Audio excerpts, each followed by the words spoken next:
মামা আজ কি রান্না করছো? গাটি আর আলু। গাটি আলু কষাচ্ছো তাই তো?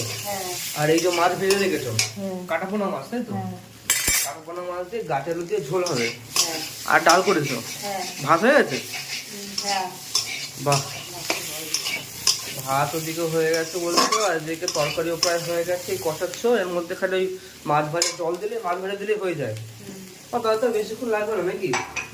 তাহলে আমি যাই, হাত মুখটা ধুয়েছি, যে হাত মুখটা ধুয়ে ততক্ষণ করো রান্না, ঠিক আছে? হয়ে গেছে বন্ধুরা প্রায় রান্না। আজকে বেশি কিছু না, আজকে ডাল আর মাছের তরকারি আর ভাত। তার মধ্যে গাটি দিয়ে কাটাপোনা মাছের তরকারি আমার খুব ভালো লাগে। গাটি দিয়ে তরকারিটা খুবই ভালো লাগে, খেতে বেশ মজা লাগে। যাই হোক ওমা, একটু শুকনো শুকনো করে, বেশি ঝোল ঝোল করবে না বুঝলে? বেশ ভালো লাগবে, একটু মাখা মাখা হবে। আর গাটিটা তো ল্যাদ ল্যাদ করে বেশ মজা লাগে খেতে আমার ওটা। তো যাই হোক, গাটি দিয়ে কাটাপোনা মাছের ঝোল এদিকে প্রায় হয়ে গেছে। কষালেই একটু জল দিলেই, তারপরে মাছ দিলেই হয়ে যাবে। তো যাই হোক, হাত একটু ধুয়ে আসি, তুমি করো। হ্যাঁ আচ্ছা বন্ধুরা, বসে পড়েছি খেতে।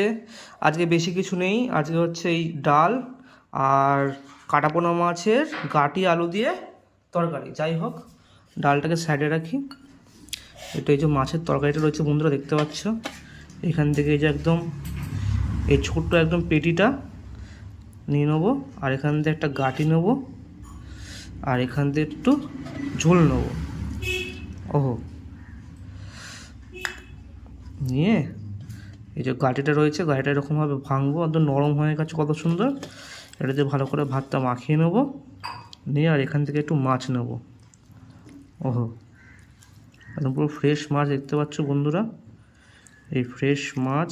একটু আলু ভেঙে নেবো এখান থেকে, নিয়ে ভাতের সাথে এরকম করে ভালো করে মাখিয়ে নিয়ে আর খেতে হবে। আহা, পুরো একদম সেই স্বাদ।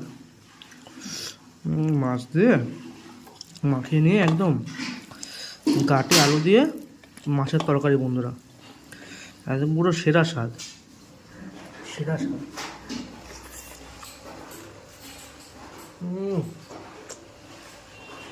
তো বন্ধুরা, আজকে খাবারটা মাছের তরকারি আর এদিকে হচ্ছে ডাল দিয়ে বেশ জমে গেল। তো আজকের জন্য এটুকুই, দেখা হচ্ছে আবার পরবর্তী ভিডিওতে। ততক্ষণ জন্য টাটা।